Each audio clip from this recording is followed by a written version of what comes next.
আর কেঁদো না বাংলার কৃষক, ফোটাও মুখে হাসি। তোমরা দেশের আসল নায়ক, বলবে বিশ্ববাসী।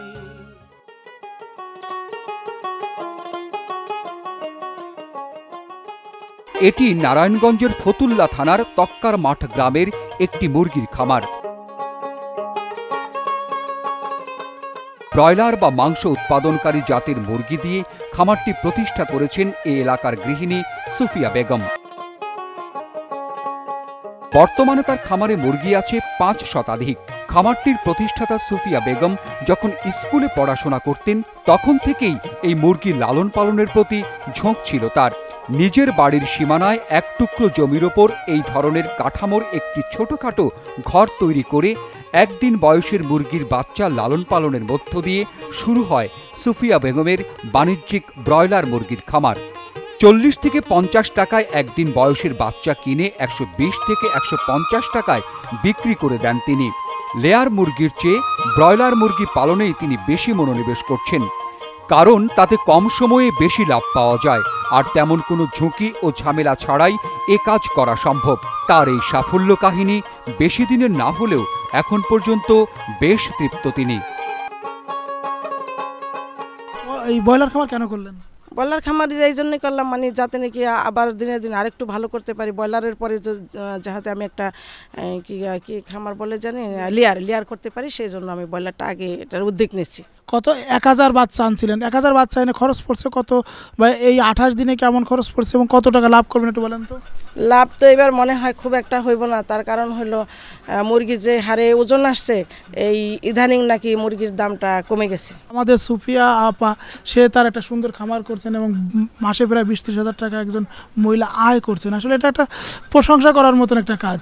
অভিজ্ঞতা এবং আপনি যাতে এটার উপরে পিএইচডি করছেন, গবেষণা করছেন, তার আলোকে আমার সুফিয়া আপাকে আরও কিছু পরামর্শ দেন যাতে আরেকটু ভালো করে সামনে তার ইচ্ছা আছে লেয়ার করবে, একটু বলেন। উনি বলছিলেন ওনার ফার্মে কোনো সমস্যা নাই, কিন্তু আসলে উনি কিন্তু বলেছেন ওনার সমস্যাটা কি, ওনার লাভ কম হয়, তাই না সুফিয়া আপা? লাভ কম হয়। আমরা কিন্তু বাজারে যাই মুরগি কিনতে, তাই না? ব্রয়লার মুরগি কখনো বলি না ভাই আপনার কাছে কি 28 দিনের মুরগি আছে, 35 দিনের মুরগি আছে, আমরা কিভাবে বলি কখনো? আমরা এভাবে কখনো বলি না। আমরা বলি কি 1.5 কেজি আছে কিনা, 2 কেজি আছে কিনা। আমরা বিয়ে শাদিতে ব্রয়লার কিনে কি করি, 1 কেজি খুঁজি, যাতে আমাদের দামও কম পড়ে, 4টা পিস হয়, 2টা পিস হয় এবং আমার পর্তা পড়ে। আপনি বললেন আপনার এখানে ওজন 2 কেজি 200 গ্রাম না হায়েস্ট, তো আমার কিন্তু এতদিন পালার আসলে প্রয়োজন পড়ে না। আমি এতদিন না পারলে কি হয়, আমার ফিড কস্ট কমে আসে, এই যে ফ্যান ঘুরতেছে, ইলেকট্রিসিটি খরচ কমে আসে, লিটার ময়লা হয়, এই যে সডাস্ট আপনি আবার দিবেন না ময়লা হলে, আপনার এই খরচটা কমে যায়। 22 থেকে 23 দিনের মাথায় কিন্তু 1.5 কেজি আসে। আপনি যদি এই জায়গাটাতে একটু মানে হইতে পারেন, বুদ্ধিমানের মতো কাজ করতে পারেন, 1.5 কেজির সময় বাজারে বিক্রি করে দেন, আপনার কিন্তু 7 থেকে 8 দিনের খরচ কমে যাবে। ওরা যে দামে আপনার কাছ থেকে নিবে, যেভাবে নিবে, এবং আপনার যে খরচটা কমবে, আমি আপনাকে একদম 100% গ্যারান্টি দিয়ে বলতে পারি যে আপনার লাভের পরিমাণ দ্বিগুণ হয়ে যাবে। আর 2 কেজি যখন একটা মুরগি হয় তখন কি করে, বুকের উপর ভর দিয়ে থাকে না, বুকের লোমগুলা উঠে যায়। এই যে আপনার লিটারটা দেখেন শক্ত শক্ত হয়ে জায়গায় জায়গায় আছে না, কেক ফর্ম করছে। এটাতে কি হয় বলেন তো, ওই বুকের মাংসটাতে আঁচড়া লাগে। আঁচড়া লাগলে যখন বাজারে নিয়ে যায় তারাও এটা নিতে চায় না, অনেক সমস্যা হয়। আপনি যদি 1.5 কেজির উপরে পালেন, লিটারে কেক ফর্ম করছেন, এগুলো লাঠি দিয়ে একটু বাড়ি দিয়ে দিবেন, না হলে হয় কি আপনার মুরগি মানে কমফোর্ট ফিল করে না, আরাম বোধ করে না, হাঁটতে কষ্ট পাবে, পায়ে ব্যথা পায়। আপনি যদি 11টা 11:30টার দিকে যে পানিটা দেন, সে পানির সাথে যদি চিনি এবং লেবুর রস দেন, আপনার এই মানে হাঁপানোর কারণে তার অনেক শক্তি খরচ হয়। এই শক্তিটা কিন্তু বডি মানে ওজন বৃদ্ধিতে কাজে লাগবে। উনি যে কিছু পরামর্শ দিলেন, এটা আপনার কেমন লাগছে? হ্যাঁ, ভালো লাগছে। আমি এটা চেষ্টা করব এটা করতে আর কি।